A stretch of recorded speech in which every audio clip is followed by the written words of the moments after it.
চুরির সাজা কি কেবল ফাঁসি, নাকি বুদ্ধির জোরে যমরাজকেও হারানো সম্ভব? এই চোরটি ছিল এক ওস্তাদ মন্ত্রণাদাতা। সুলতান যখন তার মৃত্যুদণ্ড ঘোষণা করলেন, চোরটি পকেট থেকে এক উজ্জ্বল সোনালী বীজ বের করল। সে বলল, হুজুর, মারার আগে এই জাদুকরি বীজটি নিন। এটি রোপণ করলে এক রাতেই সোনার গাছ হবে। সোনার গাছ? সুলতান ভাবলেন, রাজ্যের সব ঋণ এক রাতেই শোধ হয়ে যাবে। তোষখানায় হীরা জহরত উপচে পড়বে। চোর বলল, তবে শর্ত এক, এই বীজ কেবল তিনিই রোপণ করবেন, যিনি জীবনে কখনো এক আনাও চুরি করেনন। সে বলল, যদি কোনো চোর এই বীজ ছোঁয়, তবে গাছ তো হবেই না, উল্টো রাজ্য ধ্বংস হয়ে যাবে। উজির সাহেব, আপনি তো পরম ধার্মিক, যান এই বীজটি রাজবাগানে লাগিয়ে আসুন। হুজুর, আমি তো আসলে ছোটবেলায় একবার বন্ধুর কলম না বলে নিয়েছিলাম। পবিত্র কাজ কলুষিত করতে চাই না হুজুর। আমার হাত অপবিত্র, অন্য কাউকে দেখুন। সুলতান বললেন, কোতোয়াল, তুমি তো চোর ধরো, তোমার চেয়ে সৎ আর কে আছে? তুমিই এটা লাগাও।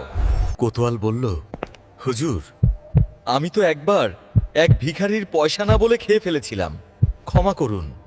খাজাঞ্চি হাত জোড় করে কাঁদো কাঁদো মুখে বললেন, হুজুর, হিসেবের সময় মাঝে মাঝে 2-1 আনা এদিক ওদিক হয়ে যায়। একে একে উজির, কোতোয়াল, খাজাঞ্চি সবাই পিছিয়ে গেল। কারো হাতই যেন ধোয়া তুলসী পাতা নয়। চোর বলল, বাহ, পুরো দরবারই দেখছি রত্ন দিয়ে ভরা। সৎ মানুষের কি আকাল পড়ল হুজুর? সবাই সুলতানের দিকে তাকিয়ে আছে। সুলতান ভাবলেন, আমি তো রাজা, আমার তো লাগাতে কোনো বাধা নেই। সুলতানের মনে পড়ল, যুবক বয়সে বাবার রাজভাণ্ডার থেকে লুকিয়ে অনেক মোহর তিনি উধাও করেছিলেন।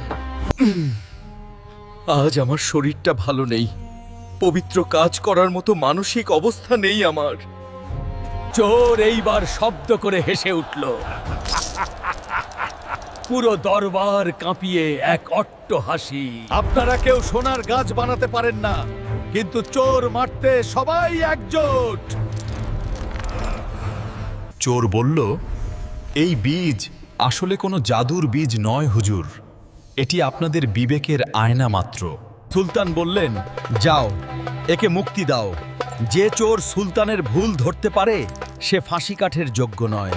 চোরটি তার ছেঁড়া চাদর ঠিক করে বুক ফুলিয়ে দরবার থেকে বেরিয়ে যাচ্ছে। সুলতান ভাবলেন, সোনার গাছ হয়তো হলো না, কিন্তু বিবেকের আয়নাটা তো আজ সবার সামনে এলো। সে ভাবল, স্বাধীনতার চেয়ে বড় কোনো সোনা এই দুনিয়ায় নেই। বুদ্ধিই আজ আমার জান বাঁচালো। সে বিড়বিড় করে বলল, সুলতানের তোষখানা থেকে ওটা সরাতে খুব একটা কষ্ট হয়নি, বুদ্ধিই আসল। দরবারের আবহাওয়া এখন শান্ত। সুলতান আজ এক বড় পাঠ শিখলেন। বিচার করার আগে নিজেকে দেখা জরুরি। বুদ্ধির জয় আর মিথ্যার পরাজয়। আরব্যরূপ কথার পাতায় এই গল্পটি এভাবেই অমর হয়ে আছে। আপনার আশেপাশে কি এমন কোনো সোনা ফলানো চতুর লোক আছে? কমেন্টে আমাদের জানান। ভিডিওটি ভালো লাগলে শেয়ার করুন। এমন আরও ধামাকা গল্প দেখতে সাবস্ক্রাইব করুন।